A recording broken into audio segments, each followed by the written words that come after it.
بسم الله الرحمن الرحيم إذا جاء نصر الله والفتح. وقال أيضا قال رب اشرح لي صدري ويسر لي أمري واحلل عقدة من لساني يفقهوا قولي. وقول نبينا صلى الله عليه وسلم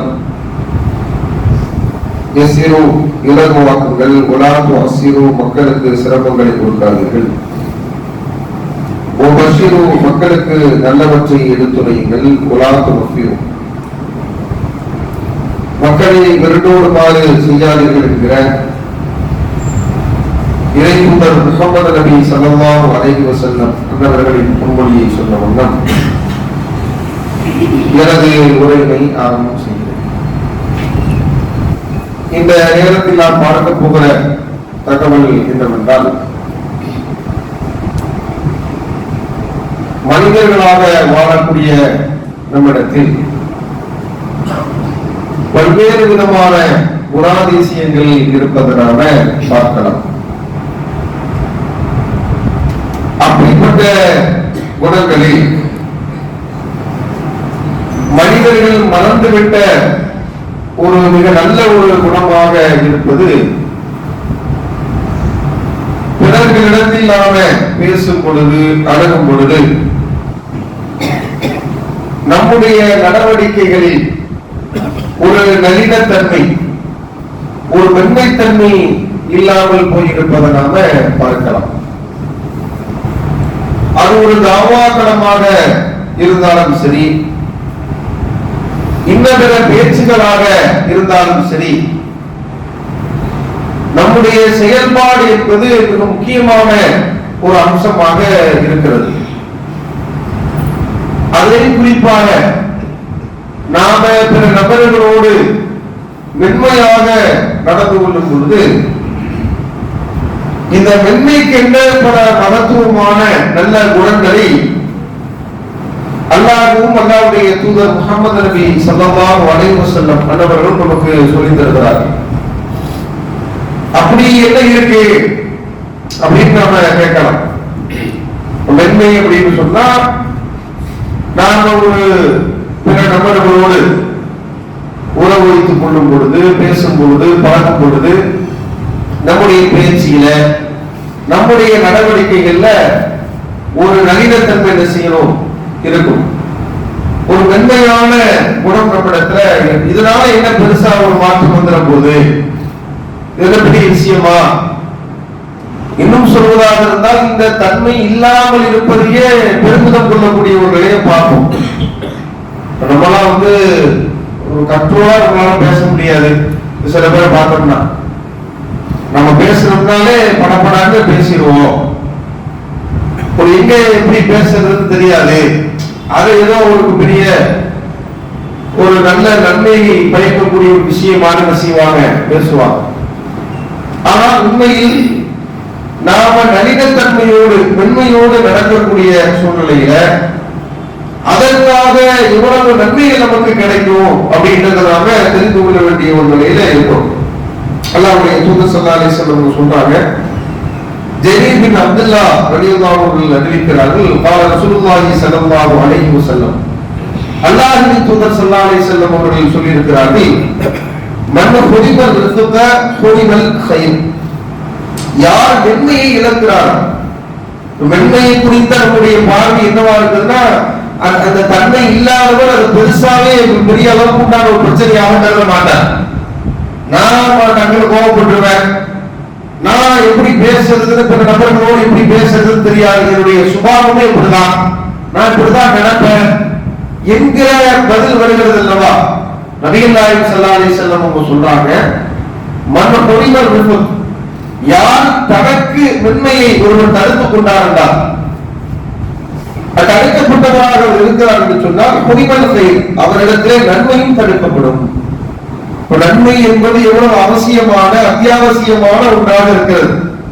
இப்படிப்பட்ட நன்மையை அவர் தடுக்கப்பட்டவராக ஆக்கிக் கொண்டிருக்கிறார் என்ன அர்த்தம்னா ஒரு மென்மையா நடக்க மாட்டாங்கன்னா அப்ப நன்மை இருக்காதுன்னு அர்த்தம் அப்படின்றத அல்லாஹ்வுடைய தூதர் ஸல்லல்லாஹு அலைஹி வஸல்லம் அவங்க சொல்வதை நாம பார்க்கலாம். அல்லது மன்ஹரமிர் ரிஃபத, யார் மென்மையை தனக்கு ஹராமாக்கி கொண்டாரோ யுஹரமின் கைர, நன்மையை அவர் தடுக்கப்பட்டதாக ஆக்கிக் கொண்டார் என்ற செய்தியை ரசூல் ஸல்லல்லாஹு அலைஹி வஸல்லம் சொல்வதை நாம பார்த்தோம்.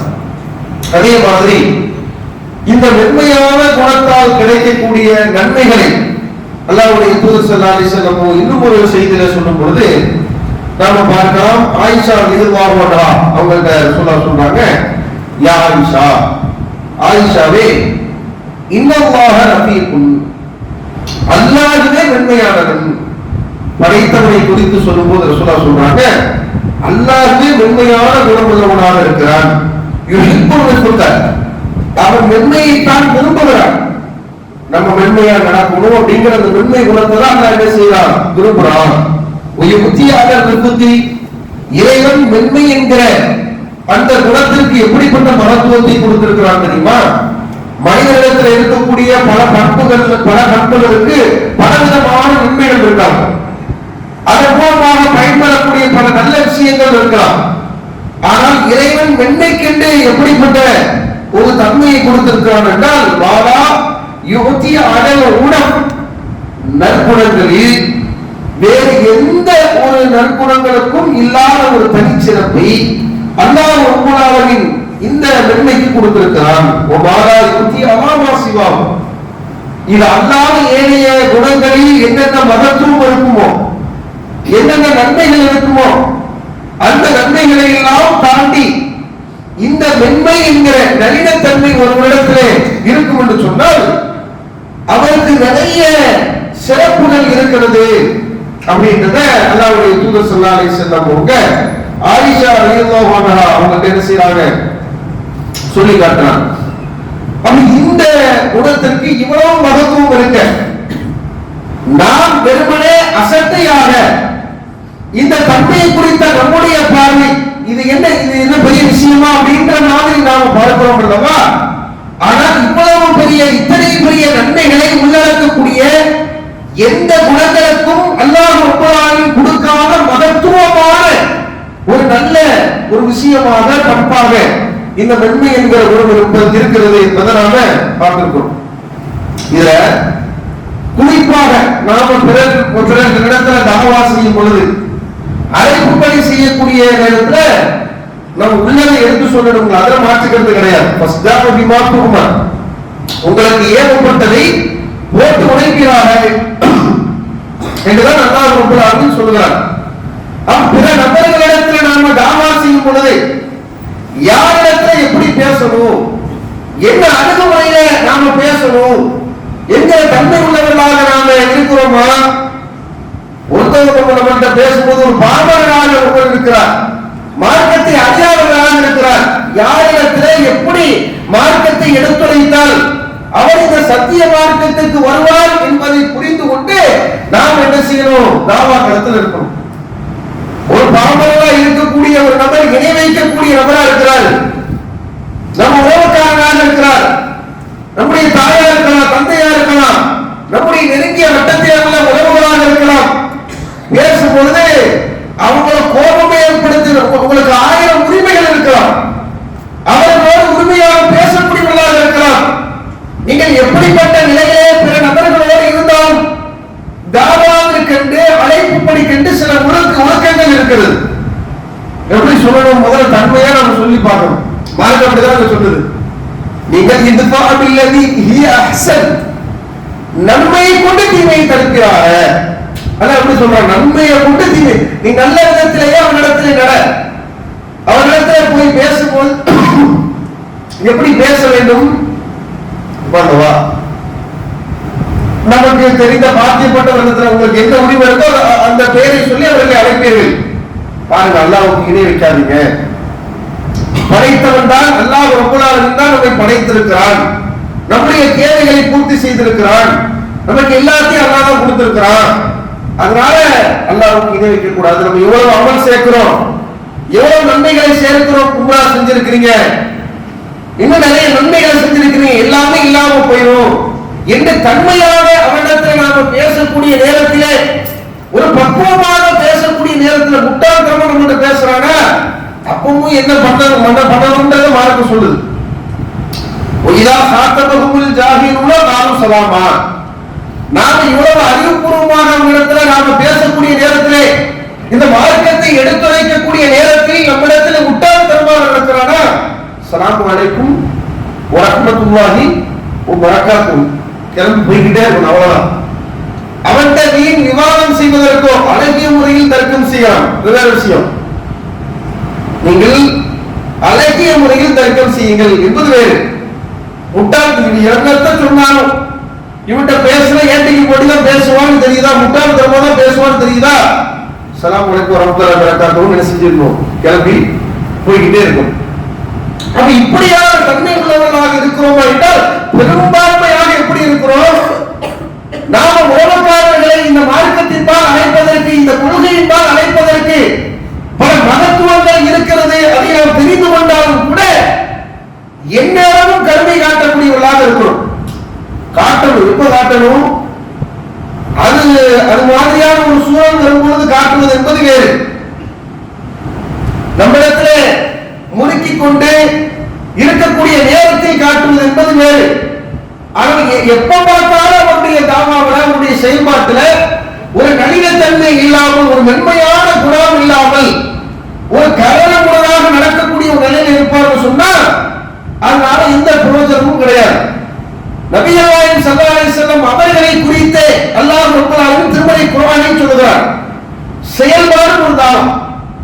நம்முடைய செயல்பாடை பார்த்து ஒருவர் ஒரு நற்குணங்களை பின்பற்றுகிறார் என்று சொன்னால் அந்த குணத்திற்கு யாரெல்லாம் நம்மை பார்த்து ரசூல் ஸல்லல்லாஹு அலைஹி வஸல்லம் சொல்றாங்க, மன் சன்ன சுன்னத்தன் ஃபில் இஸ்லாம், யார் இஸ்லாத்திலே ஒரு அழகிய வழிமுறையை வழிமொழிந்து விட்டு செல்கிறாரோ அந்த வழிமுறையை பின்பற்றப்படும் என்று சொன்னால் அவருக்கு அந்த தன்மையை யார் பின்பற்றி நடக்கிறாரோ அவருடைய நன்மைகளில் இருந்து எல்முனை அளவிற்கு கூட குறையாமல் அவருக்கு கிடைக்கும் சொல்றாங்க. அப்ப உங்களுடைய செயல்பாடு தாவா அப்படின்றத நம்ம புரிந்து கொள்ள வேண்டும். நபிகள் நாயகம் ஸல்லல்லாஹு அலைஹி வஸல்லம் அவர்கள் வாழக்கூடிய அந்த காலகட்டத்திலே அந்த மக்களிடத்தில் பிரச்சாரம் செய்தார்களே, அப்படிப்பட்ட அந்த காலகட்டத்திலே சக மக்களிடத்திலே எப்படி பிரச்சாரம் செய்தார்கள், நபிகளுடைய தன்மை என்னவாக இருந்தது, அல்லாஹ் ரப்பல் ஆலமீன் திருமறை குர்ஆனிலே சொல்கிறான், ஃபபிம ரஹ்மத்தின் மினல்லாஹ், இறைவனின் அருள் உங்களுக்கு மாத்திரம் இல்லை என்று சொன்னால் ரசூலுல்லாஹ் குறித்து அல்லாஹ் சொல்றான். இறை அருளாக இந்த தன்மை அல்லாஹ் சொல்றான்னு பாருங்க. ஃபபிம ரஹ்மத்தின் மினல்லாஹ் லின்தலஹு,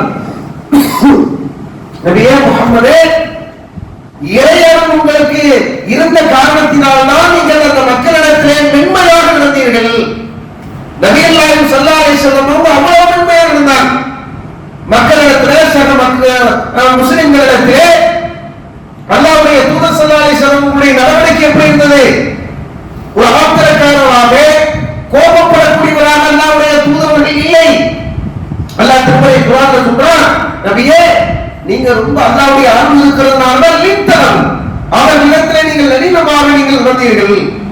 உலவு குந்த பொந்தன தலீலல்ல கல்பு, நீங்கள் கடுமையான கோபம் உள்ளவர்களாக உள்ள கடுமை மிக்கவர்களாக நீங்கள் இருந்திருந்தால் லன்ஃபது மின் ஹவ்லிக், நபியே உன்னை சுற்றி யாருமே இருந்திருக்க மாட்டார்கள். இன்றைக்கு நபியை நேசிக்கக்கூடிய கோடான கோடி மக்கள் இருக்கிறார்கள் என்றால் நபிகள் நாயகம் ஸல்லல்லாஹு அலைஹி வஸல்லம் அவர்கள் வாழக்கூடிய அந்த காலகட்டத்தில் அல்லாஹ்வுடைய தூதர் ஸல்லல்லாஹு அலைஹி வஸல்லம் அவர்களை நேசிக்கக்கூடிய ஒரு கூட்டம் இருந்தது என்று சொன்னால் அல்லாஹ் சொல்றான், நீங்க ரொம்ப நளினமா நடந்தீங்க, மென்மையான குணமுள்ளவர்களாக இருந்தீர்கள் என்பதை அல்லாஹ் சொல்வதை நாம பார்க்கலாம். எவ்வளவு மகத்தான குணம்ன்றதை பாருங்க. ரசூலுல்லாஹ் அப்படி இருந்ததுனால ஏராளமான மக்கள் அவங்களுடைய குணநலன்களை பார்த்து வந்தவர்கள் உண்டு. ரசூலுல்லாஹ் தன்னுடைய வாழ்க்கையை உதாரணமாக எடுத்து பிரச்சாரம் பண்ணாங்க. மக்களே, பக்கத்தில் லபிஸ்து ஃபீக்கும் உம்மரமின் கப்லி, இதற்கு முன்னால் ஏராளமான நாட்கள் உங்களோடு நான் பயணித்திருக்கிறேன். அது குறித்து அப்பலாத்தாக்கினோம், அது குறித்து நீங்கள் சிந்திக்க மாட்டீர்களா என்று தன் வாழ்க்கையை மக்களிடத்தில் பிரச்சாரமாக வைத்தார்கள். இன்னைக்கு யாராவது அப்படி பண்ண முடியுமா? நம்ம பண்ண முடியுமா? நம்முடைய இன்றைக்கும் தகுதியை பேசிக் கொண்டிருக்கக்கூடிய நபர்கள் அவங்களுடைய வாழ்க்கை பின்புலங்கள் எல்லாம் வச்சு நாம தாவா பண்ண முடியுமா? முடியாது. இந்த தௌஹீது கொள்கையை ஏற்றுக்கொள்வதற்கு முன்பாக, இந்த சத்திய மார்க்கத்திற்கு வருவதற்கு முன்பாக அவருடைய நிலை என்னவா இருக்கும்?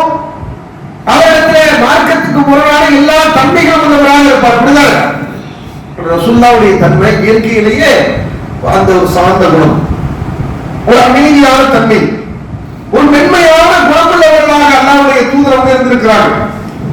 அவராக தன்னுடைய வாழ்க்கையே மக்களிடத்தில் முன்னிறுத்தி ரசூல் ஸல்லல்லாஹு அலைஹி வஸல்லம் அவங்க பிரச்சாரம் செஞ்சாங்கிறது நாம என்ன செய்யலாம் பார்க்கலாம். இன்றைக்கும் உலகம் போற்றக்கூடிய தலைவர்கள்ல நீங்க பார்க்கலாம். தி 100 என்கிற ஒரு புத்தகம், தி மைக்கேல் ஹார்ட் என்று சொல்லக்கூடிய ஒரு கிறிஸ்தவர் எழுதிய புத்தகத்துல பெரும்பான்மையான இந்த செய்தியை நம்ம கேள்விப்பட்டிருப்போம். முதல்வராக புகைப்படமே இல்லாத முஹம்மது நபி ஸல்லல்லாஹு அலைஹி வஸல்லம் அன்னவருடைய அந்த பெயர் பொறிக்கப்பட்டிருக்கும். என்ன சொல்றாங்க? இந்த முஹம்மது அவர்களுக்கு கோட்டைகளோ கொத்தளங்களோ கிடையாது. ஆனால் கோடான கோடி மக்களுடைய உள்ளத்திலே இந்த முஹம்மது இடம் பிடித்திருக்கிறார் என்று சொல்லக்கூடிய அளவுக்கு நபிகள் நாயகம் ஸல்லல்லாஹு அலைஹி வஸல்லம் அவருடைய குணம் இருக்கிறது என்று சொன்னால் அது எவ்வளவு மகத்துவமான ஒன்று என்று நாம புரிந்து கொள்ள வேண்டும். ரசூல் ஸல்லல்லாஹு அலைஹி வஸல்லம் அவங்களுடைய வாழ்க்கையில ஒரு ஆன்மீக தலைவராக, ஒரு ஆட்சியாளராக இருக்கக்கூடிய நிலையில மக்களிடத்தில் எப்படி நடந்திருக்கிறார்கள், நீங்க நாம எப்படி நடக்கிறோம் அப்படின்றத யோசிச்சு பாருங்க. ஏராளமான செய்திகளை நாம் பார்க்கலாம். ஒரு முறை அல்லாஹ்வுடைய தூதர் ஸல்லல்லாஹு அலைஹி வஸல்லம் அவர்கள் அனஸ் பின் மாலிக் அவங்க அறிவிக்கிறாங்க, குன்து அம்சி மஅன் நபி ஸல்லல்லாஹு அலைஹி வஸல்லம் வ அலைஹி உருதுன் நஜ்ரானி. அல்லாஹ்வுடைய தூதர் ஸல்லல்லாஹு அலைஹி வஸல்லம் அவர்கள் வெளியே புறப்பட்டு செல்கிறார்கள். அவங்களுக்கு மேல நஜ்ரான் நாட்டு வகையை சார்ந்த ஒரு போர்வை, அது ரொம்ப ஒரு ரசூலுல்லாஹ்வுக்கு அன்பளிப்பாக கொடுக்கப்பட்ட ஒரு போர்வை, அதை போட்டுக்கிட்டு ரசூலுல்லாஹ் என்ன செய்யறாங்க, வெளியே போறாங்க. இதை கவனிக்கணும். அல்லாஹ்வுடைய தூதர்கள் ஒரு ஆன்மீக தலைவரும் ஒரு ஆட்சியாளரும், ஒரு பிரதமர் வச்சுக்கங்க. அல்லாஹ்வுடைய தூதர்கள் ரோட்ல நடந்து போறாங்க. போகக்கூடிய நேரத்துல அந்த இடத்துல ஒரு அரபி என்ன செய்யறாரு, ஒரு காட்டு அரபி வருகிறார். வந்து என்ன செய்யறாரு, வந்தவர் ரசூல் ஸல்லல்லாஹு அலைஹி வஸல்லம் அவங்க கழுத்துல கிடந்த துண்டு இருக்கு இல்லையா, அதை புடிச்சு ஜத்பத்தன் ஷதீதா ஓங்கி அப்படி இருக்கிறார். இது மாதிரிலாம் ஒரு சூழல் இருக்குன்னு சொன்னா எப்படியான சூழலா இருக்கும் கற்பனை பண்ணுங்க. திடீர்னு ரோட்ல போய்கிட்டு இருக்கிறோம், ஒருத்தர் கழுத்துல அப்படியே துண்டை போட்டு இறுக்கி நம்மள வந்து இருக்கிறாருன்னு சொன்னா ஏதோ பெரிய தப்பு பண்றாரு அப்படிதான் யோசிப்போம். இப்படி பண்றான்னு ஏதோ ஒரு மனுஷன் பண்ணி இருக்கிறான், ஏதோ ஒரு அனுப்பிச்சிருக்கிறான், திட்டி இருக்கிறான், இதை நடக்கும். ரசூலுல்லாஹ் உண்மை பண்ணல. இதுக்கிடையே அல்லாஹ்வுடைய தூதர்கள் ஒரு ஆன்மீக தலைவர், ஒரு ஆட்சியாளர் ரசூலுல்லாஹ் பாருங்க, ஜத்பத்தன் ஷதீதா மிக கடுமையாக அந்த அரபி என்ன செய்யறாரு, கழுத்துல இருக்கிற துண்டை பிடிச்சு இழுக்கிறார். ஹத்தா நவர்து இலா சஃபஹத்தி ஆத்தின் நபி ஸல்லல்லாஹு அலைஹி வஸல்லம் கத அத்தரத் பிஹி ஹாஷியத் ரிதாயின் சித்தத்தி ஜத்பதி. அவர் பிடிச்சு இழுத்தது எந்த அளவுக்கு இழுத்திருக்கிறார்னா, ரசூலுல்லாஹ்வுடைய அந்த கழுத்து அனஸ் சொல்றாங்க, ரசூலுல்லாஹ்வுடைய அந்த கழுத்துல அப்படியே சமந்த நோய், அவர் பிடித்து இழுத்த இழுப்பு அந்த துண்டினுடைய வடு அப்படியே ரசூலுல்லாஹ்வுடைய கழுத்துல இருந்துச்சு. இவ்வளவு தூரம் பண்ணிருக்கிறார் இல்லையா, என்ன பண்ணிருக்கிறாரு பாருங்க. அதுக்கப்புறம் அந்த அரபி சொன்னாரா, உம்ம கால பிறகு அவர் சொன்னார், முர்லின் மாலிலாஹி அல்லதி இன்த முஹம்மதே, உன்னிடத்திலே உள்ள அல்லாஹ் உங்களுக்கு வழங்கி இருக்கக்கூடிய செல்வத்திலிருந்து எனக்கு கொடுக்குமாறு நீங்கள் கட்டளையிடுங்கள். என்ன காசு கேட்கிறார், ஒரு ஆட்சியாளரிடத்துல அவருக்கு சேர வேண்டிய, அதாவது தர்மம் கேட்கிறாரு, தர்மம் கேட்கணும், வெட்டி கேட்கிறாரு, கழுத்துல பிடிச்சு இறுக்கி முர்லி மாலிலா இல்லது இந்த முகம்மதே, உன்னிடத்தில் அல்லாஹ் கொடுத்திருக்கிறானே. அவர் சொல்ற வார்த்தை தப்பு கிடையாது. ரசூல் ஸல்லல்லாஹு அலைஹி வஸல்லம் அவங்களுக்கு ஒரு ஆட்சியாளர் என்று சொன்னால் ஆட்சிக்கு கீழ் வரக்கூடிய பைத்துல் மாலுடைய பொருளாதாரம் வந்து இறைவனுடைய பொருளாதாரம் இல்லையா, கேட்கறது தப்பு இல்லை, கேட்கிற டோன் அப்படிதான் இருக்கும். அரபிகளை பொறுத்து, காட்டு அரபிகளை பொறுத்தளவுக்கு, கிராமவாசிகளை பொறுத்தளவுக்கு அவங்களுடைய பேச்சு என்ன செய்யும், கொஞ்சம் கடுமையா இருக்கும். அந்த பேச்சை நம்ம புரிந்து கொண்டால் வேறு. ஆனா ரசூல் ஸல்லல்லாஹு அலைஹி வஸல்லம் அவங்கள்ட்ட இந்த மாதிரி நடக்கக்கூடிய நேரத்துல அல்லாஹ்வுடைய தூதர்கள் எந்த ஒரு ரியாக்ஷன் சொல்லப்படுறதே கிடையாது. இப்படிலாம் யாராவது கிட்ட காசு கேட்ட உண்டான அடிப்படையில யாசகம் கேட்கக்கூடியவர்களை பொறுத்தளவுக்கு மார்க்கம் நமக்கு என்ன சொல்கிறது, அமல் யதீம, யாசகம் கேட்டு உங்க இடத்துல வருகிறாரா அவரை நீங்கள் விரட்டாதீர்கள். மார்க்கம் சொல்றது. சில பேரை நம்ம பார்க்கும்போது ஆயிஷா தெளிவா தெரியுது, அவங்க ஏமாத்துறாங்க, அவங்க எல்லாம் நல்லதா இருக்கிறாங்க, அவங்க எப்படி இருந்து போறாங்க, அவர்கள் தேவையை மிஞ்சி கேட்கிறார்கள் என்றால் மார்க்கத்துடைய சட்டம் என்பது வேறு. ஒரு தேவைக்கு போக வேணும் வேணும் வேணும் கேட்டுட்டே இருக்கிறான். மருந்தையிலே முகத்திலே சதை இல்லாதவராக எலும்பு கூடுதலாக வருவார்கள். போதுங்க மனப்பான்மை இல்லாம கேட்டுக்கிட்டே இருக்கிறியா, நாளைக்கு மறுமையில முகத்துல சதை இல்லாம எலும்பு கூட வருங்க. மார்க்கம் அப்படி சொல்லுது. அவர்களுக்கு உண்டான தண்டனை என்பது வேறு.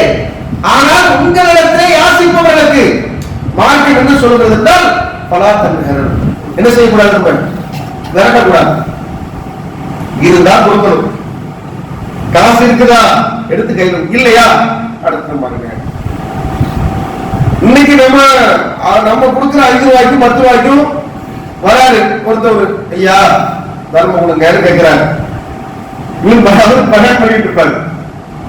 இருந்தா இருக்குன்னு சொல்லி, இல்லைன்னா இல்லைன்னு சொல்ல முடிஞ்சு. உனக்கு கண் இல்லையா, கை கால் இல்லையா, கனமா தானே இருக்கிற, எலும்பு மாடு மாதிரி இருக்கிய அப்படின்னு அவருக்கு இன்னும் வந்து ஆயுதம் இருக்காது. அவங்க நேரம் பிடிச்சி என்ன செய்வாரு. மார்க்கம் என்ன சொல்றது, இருக்குன்னா இருக்குன்னு சொல்லுப்பா, இல்லையா விட்டு அவ்வளவுதான். இவன் உட்கார்ந்து அவ்வளவு பேச்சு பேசுறது. இது மாதிரிலாம் கட்ட மாட்டு வருவாங்களா, போய் யாசை அம்மா தாயும் கேட்கறவங்க இந்த கண் இல்லையா, காது இல்லையா, கை இல்லையா, கால் இல்லையான்னு கேட்கறாங்க. இது மாதிரி கழுத்துல துண்டை போட்டு இறுக்கி துட்டத்தாங்க குடும்பம் நம்ம வாங்க உங்களுக்கு கொடுக்குறோம் அப்படின்னு குடும்பம் கூட செஞ்சிருவாங்க. முடிச்சு அவங்கள ஆளை அடிச்சு துவைச்சு எடுத்து அனுப்பிடுவாங்க. ஆனா பாருங்க, அல்லாஹ்வுடைய தூதர் ஸல்லல்லாஹு அலைஹி வஸல்லம் அவர்கள் ஒரு கண் சமிக்கை காட்டினால் போதும். அனஸ் பின் மாலிக் அவர்கள் உடனே இருக்கிறார்கள். ஒரு கண் சமிக்கையை காட்டினால் போதும். அல்லாஹ்வுடைய தூதர் அவர்கள் உத்தரவிட்டால் அந்த காட்டரவி உயிரோடு அங்கே திரும்ப முடியாது. அப்படிதானே எல்லாமே இருக்குது. ரசூலுல்லாஹ்விடத்துல எல்லாமே இருக்குது. ரசூல் என்ன திரும்ப பண்ணாங்க, அவருக்கு எதிராக எந்த வார்த்தையும் சொல்லவில்லை, அவரை எள்ளி நகையாடவில்லை. அனசே ஒரு புடிச்சுக்கிட்டு நேரா கூட்டு போங்க, ஜெயில அடைங்க இப்படி சொல்லல. இன்னைக்கு நாட்டு பிரதமர்களையோ நாட்டில் சாதாரணமா ஒரு பொருள் இருப்பாரு, அவரை பார்த்து எதையாச்சும் ஒன்று சொல்லிட்டான்னு வச்சுங்களேன், குண்டு கட்டாத்துக்கு உள்ள வச்சு மாவட்டத்தை கொண்டு செஞ்சிருவாங்க, அனுப்பிடுவாங்க. ஒன்னும் முழு பஞ்சாயத்து பிரச்சனை இருக்காது. என்ன இல்லை அதிகாரத்துக்கு ரசூலுல்லாஹ் பாருங்க, அப்படியான ஒரு அபந்தோடைய நிலை புரிஞ்சுக்கிறாங்க. ஒரு அரபியர், ஒரு கிராமவாசி, அவருடைய நிலை வந்து பார்க்கிறாங்க ரசூலுல்லாஹ். ஆமா அப்படிதான். சில பேருடைய பேச்சு தொழிலாம் எப்படி இருக்குன்னு தெரியும். மதுரை பகுதிகளில் உள்ளவங்களுடைய பேச்சு அவங்க சாதாரணமா பேசினாலே ஏதோ கோவக்காரங்க மாதிரி தான் செய்வாங்க, பேசுவாங்க, ஒண்ணும் இருக்காது. ஒவ்வொரு ஊர் வழக்குங்கிறது ஒண்ணு இருக்கும். அது மாதிரி கிராமத்தில் இருக்கிறவங்க ஒரு மாதிரி பேசுவாங்க. அப்புறம் சொன்னாங்க புரியுறாங்க. அவ்வளவுக்குள்ள நடக்கக்கூடிய நேரத்திலே அல்லாஹ்வுடைய தூதர் என்ன செய்யறாங்க, பல்த இலைக்கு பொல்லாக்க திரும்பி அவ்வளவு கழுத்துல நெருக்கி அந்த வடுவெல்லாம் இருக்குது. திரும்பி பார்த்து சொல்லா சிரிக்கிறாங்க. எவ்வளவு ஆச்சரியமான விஷயம். சிரிப்பு வருமா முதல்ல? இப்படி யாராவது கேட்டா ஒரு கோபத்துல திரும்பி என்ன செஞ்சிருவாரு, அவரை அடிச்சு நொறுக்கி எடுத்துருவார். சொல்ல திரும்பி பாருங்க, இந்த நிலையை முதல்ல யோசிச்சு பாருங்க. எவ்வளவு மகத்துவமான தலைவர். நபியே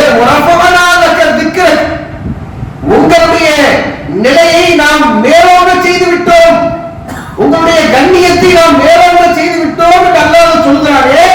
அல்லாஹ்வின் தூதருடைய தன்மையை பாருங்கள்.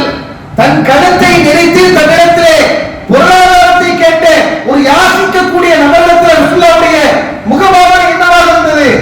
ஒருவர் என்னப்பா அப்படின்னு சிரிக்கிறான். சிரிச்சு முடிச்சுட்டு பிறகு சும்மா அமரல கூட்டி ஆத்தா பிறகு என்ன செய்யறாங்க, கொடுத்து விடுங்கப்பா. எப்படி அவர் கருத்து முடிச்சவருக்கு உண்டான காசு கிடைச்சாச்சு. இது மாதிரிலாம் நடக்குமா? அப்ப அல்லாஹ்வுடைய தூதர் ஸல்லல்லாஹு அலைஹி வஸல்லம் அவர்கள் எப்படிப்பட்ட குணநலம் உள்ளவர்களாக, உண்மையில் ஆத்திரப்படக்கூடிய கோபப்படக்கூடிய இடம் யோசிச்சு பாருங்க. இன்னைக்கு சாதாரண மென்மையா நடக்கிற நேரத்திலே நம்மளால மென்மையா நடக்க மாட்டார். அந்த நேரத்தில் ஆத்திரப்பட்டுவார், கோபப்பட்டுவார். உண்மையில் கோபப்படக்கூடிய, உண்மையில் ஆத்திரத்தை வெளிப்படுத்தக்கூடிய அந்த நேரத்திலே நபிகளாருடைய முகபாவனை என்னவாக இருந்தது என்றால் ஒரே ஒரு சிரிப்பை தவிர வேற ஒன்றும் இல்லை. இதை விட சில சம்பவத்தை பார்க்கும்போது நம்ம பார்க்கலாம். ஆயிஷா ரலியல்லாஹு அன்ஹா அவங்க அறிவிக்கக்கூடிய செய்தி, அல்லாஹ்வுடைய தூதர் ஸல்லல்லாஹு அலைஹி வஸல்லம் உடைய காலகட்டத்தில் சுமாமா பின் உஃபால் என்கிற அவங்க இஸ்லாத்தை ஏற்றுக்கொண்டார்கள். அவங்க இஸ்லாமியர்களை வேவு பார்ப்பதற்காக ஒரு போர்க்கால சூழலை என்ன செய்யறாங்க, ஊருக்குள்ள வராங்க. இவர் போர் கைதியாக பள்ளிவாசலில் கொண்டு கட்டப்படுகிறார். போர் கைதி, போர் கைதியாக சுமாமா அவர்களை அல்லாஹ்வுடைய தூதர் ஸல்லல்லாஹு அலைஹி வஸல்லம் அவர்களுக்கு முன்பாக கொண்டு பள்ளிவாசலுடைய தூண்கள் ஒரு தூண்ல கட்டுறாங்க. கட்டி முடிச்சதுக்கு அப்புறம் ரசூலுல்லாஹ் வராங்க. ஒரு ஆட்சியாளர் இல்லையா, நேரம் சுமாமாவுக்கு அருகாமையில அல்லாஹ்வுடைய தூதர் அமர்கிறார். கைதி பக்கத்துல போய் உட்கார்றாங்க. ரசூலுல்லாஹ் உட்கார்ந்து கேட்கிறாங்க, மா இந்தக்க யா சுமாமா, என்னப்பா சுமாமா உனக்கு என்னதான் பிரச்சனை அப்படின்னு கேட்கிறாங்க. முதல்ல கேட்பான், ஒரு கைதி எப்படி விசாரிப்பாங்களா? அதாவது இஸ்லாமியர்களை வேவு பார்ப்பதற்காக அவர்களுடைய நிலை என்ன அப்படிங்கிறது எதிரிகளிடத்தில் சொல்வதற்காக வந்தவர்கள் ஒரு சிறை கைதி. அவருக்கு இப்படி உட்கார்ந்து எந்த ஆட்சியாளராக பேசுவார்களா? பேச மாட்டாங்க. நபிகள் நாயகம் ஸல்லல்லாஹு அலைஹி வஸல்லம் அவங்க அந்த சுமாமாவுக்கு அருகாமையில் உட்கார்ந்து கேட்டார்கள், மா இந்தக்க யா சுமாமா, என்ன நாம அவனுக்கு பிரச்சனை சுமாமா சொல்லு அப்படிங்கிறான். அவர் சொன்ன பதில் இருக்கு இல்லையா, அது மாதிரி நிலைமையில நம்ம இருந்தோம் வச்சுக்கலாம். இன்னைக்கு சாதாரண மட்டும் யாராவது ஏதாச்சும் பேசினாலும் 1க்கு 10 20 இங்க இருந்து என்ன, அங்கிருந்து குண்டூசிகள் கிளம்பினா இங்கிருந்து வெடி குண்டுகள் கிளம்புங்கிற மாதிரி இவரு அவர் ஒன்ன சொல்லி ஒரு 10 சொல்லி திட்டுவார். சுமாமா சொன்ன பதில் என்ன தெரியுமா? முகமதே இந்திய கயிறு ஒண்ணு இல்ல, நல்லதான் சொல்ற. சுமாமா சொன்னாங்க, இந்திய கயிறு எல்லாம் நல்லபடியாக நடந்துகிட்டு இருக்கு. ஏன் நீ என்னை விடுவித்து விட்டாய் என்று சொன்னால் நான் உனக்கு என்ன வேணுமோ கேளு, உனக்கு என்ன பொருளாதாரம் வேணுமோ கேளு, நான் கொடுத்துறேன். இல்லையா நீ என்னை கொலை செய்து விட்டாய் என்று சொன்னால் எனக்கு கூட்டம் இருக்கிறாங்க, எல்லாரும் கொலை விட மாட்டாங்க, கொண்டுவாங்க. இப்படி சொல்றாங்க. இப்படியான பதில் அவர்களிடத்துல இருந்து வரக்கூடிய நேரத்திலையும் கூட அல்லாஹ்வின் தூதர் ஸல்லல்லாஹு அலைஹி வஸல்லம் அவர்கள் என்ன சொன்னார்கள் தெரியுமா? கடிந்து பேசவில்லை, ஆத்திரப்படவில்லை, கோபப்படவில்லை. அந்த நேரத்தில் அமைதியா உட்கார்ந்து ரசூலுல்லாஹ் என்ன செஞ்சாங்க, உட்கார்ந்து இருந்த ரசூலுல்லாஹ் சிரிச்சுக்கிட்டே அவங்க, அப்படியாப்பா கொண்டுவீங்களா, சரி வா அப்படி வச்சு போயிட்டாங்க. மறுநாள் இப்படியே 3 தினங்கள் நடக்கிறது. இந்த 3 தினங்களும் சுமாமா அவர்களுக்கு அல்லாஹ்வுடைய தூதர் பக்கத்துல போய் உட்கார்ந்து, மா இந்தக்க யா சுமாமா, என்னப்பா சுமாமா உனக்கு என்னதான் பிரச்சனை, என்னை விட்டீங்கன்னா தப்பிச்சிங்க, காசு வேணா கேட்டுங்க, இல்லைன்னா நீங்க அவ்வளவுதான் முடிச்சு. அந்த 3 தினமும் நபிகளாருடைய குணத்தை பார்க்கிறார்கள். நாம் எதிர்க்க வந்த ஒருவர், நாம் வேறுபார்க்க வந்த ஒருவர், நமக்கு நெருப்பக்கூடிய ஒருவர், அவருடைய நடவடிக்கை என்ன, அவரை சார்ந்த மக்கள் எப்படி இருக்கிறார்கள் என்பதை பள்ளிவாசலில் உட்கார்ந்து எல்லாத்தையும் கவனிக்கிறார். கவனிச்சவரு அல்லாஹ்வுடைய தூதர் கடைசியாக ஒரு நாள் கேட்கக்கூடிய நேரத்துல அதே பதில் வருது. ரசூலுல்லாஹ் மௌனமா இருக்கிறாங்க. இவர் எந்திக்கிறாரு. சுமாமா நேரா போய் பள்ளிவாசலுடைய கிணற்றிலே குளிக்கிறார். குளித்து விட்டு சொல்கிறார், அஷ்ஹது அல்லா இலாஹ இல்லல்லாஹ் வ அன்ன முஹம்மதன் அப்துஹு வ ரசூலுஹு. அல்ஹம்துலில்லாஹ். இஸ்லாம் ஏத்துக்கிட்டார். சொன்னாரு, முஹம்மது அவர்களே, உலகத்திலேயே எனக்கு வெறுப்புக்குரிய ஒரு முகம் இருக்கும் என்றால், உலகத்திலேயே எனக்கு வெறுப்புக்குரிய ஒரு மார்க்கம் என்றால், நான் சொல்கிறேன் அது உங்களின் முகமாகவும் உங்களின் மார்க்கமாகவும் தான் இருந்தது. ஆனால் இங்கே வந்து உங்கள் நிலைமையை பார்த்து உங்களுடைய மார்க்கத்தினுடைய சட்டத்திட்டங்களை பார்க்கக்கூடிய வேலையை இப்பொழுது சொல்கிறேன். உலகத்திலேயே நேசத்திற்குரிய ஒரு முகமாக, உலகத்திலேயே நேசத்திற்குரிய ஒரு மார்க்கமாக உங்கள் மார்க்கம் தான் இருக்கிறது என்று சொல்லி இஸ்லாத்தை ஏற்றுக்கொள்கிறார்கள். பாருங்க, ஒரு எதிரி கூட அவர்கள் தங்களுடைய நடவடிக்கையின் மூலமாக மாற்றப்படுகிறார்கள் என்றால் அல்லாஹ் சொல்கிறாரே, நபியே முஹம்மதே, இறை அருள் உங்களிடத்தில் இருந்த காரணத்தை சொன்னால் லன் ஃபது மின் ஹவ்லிக், உங்களை சுற்றி யாருமே இருந்திருக்க மாட்டார்கள் என்று அல்லாஹ் குர்ஆனில் சொல்கிறார். அப்ப அந்த குணங்களை நம்முடைய வாழ்க்கையில நமக்கு முடியாத குணமா இருக்கலாம், மாத்திரக்காரனா இருக்கலாம், கோபப்படக்கூடியவங்களா, மகத்துவமான ஒரு மிகச்சிறந்த ஒரு நற்குணமாக இந்த மென்மை என்கிற குணத்தை மார்க்கம் நமக்கு சொல்லித் தருகிறது. அந்த தன்மை உள்ளவர்களாக அல்லாஹ் ரப்பல் ஆலமீன் நம்மவர்கள் அனைவரையும் ஆக்கி அருள்வாய்ப்பான் என்கிற பிரார்த்தனையோடு எனது முதல் உரையை முடிக்கிறேன். ரப்பில் ஆலமீன் வலாகிபத்துல் முத்தகீன் வஸ்ஸலாத்து வஸ்ஸலாமு அலா முஹம்மதின் ஸல்லல்லாஹு அலைஹி வஸல்லம் வ அலா ஆலிஹி வஸஹ்பிஹி அஜ்மஈன். எல்லாம் அல்லாஹ்வின் நல்லடியார்களே, ஒரு சில தகவலை சொல்லிக் கொண்டு முடித்துக் கொள்கிறோம். ரமலான் மாதம் நம்மை விட்டு கடந்திருக்கிறது. சில பேருடைய வாட்ஸ்அப் ஸ்டேட்டஸ் நீங்க அந்த பெருநாள் நேரத்தில் நீங்க பாத்தீங்கன்னா அது பயங்கரமான விஷயம். ரமலானே இனி பிரிந்து எப்படி நான் வாழப் போகிறேன் என்று தெரியவில்லை, இனி எப்படி பள்ளிவாசலுக்கு எப்படி நான் வரப்போகிறேன் என்று தெரியவில்லை, ஒரு காலை யாரும் வெட்டு போட்ட என்ன இனி எப்படி தராது தொழுகை எப்படி, அதாவது இரவு தொழுகை அதாவது கிடையாது, இரவு தொழுகை எப்படி தொழுவேன் என்று தெரியவில்லை. ஏதோ ஒன்றை இழந்தது கொண்டு யாராவது இவரை பிடிச்சி கட்டி வச்சு இவரை குறிப்புள்ள இறக்கி போகவே கூடாது, பள்ளிவாசல போட்டு சேர்த்து கொண்டு வரணும் அப்படின்னு சொன்ன மாதிரி இல்ல. இப்படி வாழ யார் சொன்னா பள்ளிவாசல் திறந்தா இருக்குது, இரவு தொழுகை எதிர்த்து தொழலாமா இல்லையா? சொல்ல இறை நம்பிக்கை அல்லாஹ் ரப்பல் ஆலமீன் திருமறை குர்ஆன்ல இறை நம்பிக்கையாளர்களின் குணமாக உபில் அஸ்ஹாரிஹிம் யஸ்தக்ஃபிரு, சகல நேரங்களில் இருந்து பாவமீட்சியை கேட்பார்கள் என்று சொல்கிறார். இரவிலே குறைவாக தூங்குவார்கள், தொழுவார்கள் என்று சொல்கிறார். அப்ப இந்த குணங்கள் எல்லாம் புதுசா உள்ள தன்மை கிடையாது. தாராளமா 5 நேரம் வந்து பள்ளிவாசல்ல தொழலாம், இரவு தொழுகையில் ஈடுபடலாம், குர்ஆன் எடுத்து ஓதலாம். அப்படியா? குர்ஆன் யாருமே எடுக்க கூடாது, ஒரு ரமலான் முடிஞ்சா பூட்டி புதைச்சு உள்ள தூக்கி மேல தூக்கி வச்சிருந்தோம் ஏதாவது இருக்குதா? இது மாதிரியான விஷயங்களை பார்க்கும்போது ரமலானுக்கு உண்டான சிறப்பு மகத்துவம் இருக்குது, மாற்று கருத்து கிடையாது. ஒரு ஏதோ ஒரு பெருசா ஒரு ரொம்ப மிஸ் பண்ற மாதிரி அவங்களை கூப்பிட்டு அடிச்சிடும். வாங்க குர்ஆன் கையில் நிக்குதா அது கேட்கணும், ஓத முடியுதா, ரொம்ப என்ன செய்யலாம், வருஷம் ஃபுல்லா குர்ஆன் ஓதலாம், வருஷம் ஃபுல்லா 21 தொழலாம், என்னன்னாலும் நன்மைகளை செய்யலாம் அப்படின்றத நாம சொல்ல வேண்டிய ஒரு நிலை இருக்கு. என்ன சொன்னா ஒரு பரிபூரணமான உள்ளம் என்பது அல்லாஹ்வுடைய தூதர் ஸல்லல்லாஹு அலைஹி வஸல்லம் சொல்றாங்க, ஒரு தகியுன் நபி, அவர் உல தூய்மையோடு அல்லாஹ்வை பயப்படக்கூடியவராக இருப்பார். உல தூய்மை என்பது ரமலான்ல ஒரு மாதிரியும் ரமலான்ல ஒரு அல்லாஹ்வும் ரமலானுக்கு அப்புறம் ஒரு அல்லாஹ்வும் கிடையாது. ரமலான் என்பது ஒரு பயிற்சி பட்டறை, அதுல பயிற்சி எடுத்த நாம இறையச்சத்துல அந்த அந்த அந்த பயிற்சி என்பது காலம் முழுவதுமாக நமக்கு இருக்கணும். அதை புரிந்து கொண்டு ரமலான்ல எவ்வளவு சுறுசுறுப்பாக அமல்களில் ஈடுபாடோடு இருந்தோமோ அது மாதிரி நிலைகளில் இருந்து நன்மை பெறக்கூடிய மக்களால் அல்லாஹ் நம்மளுக்கு அனைவரையும் ஆட்சி அனுபவிப்பான் என்கிற பிரார்த்தனையோடு எனது உரையை முடித்துக் கொள்கிறேன். வாசல் அல்ஹம்துலில்லாஹி ரப்பில் ஆலமீன்.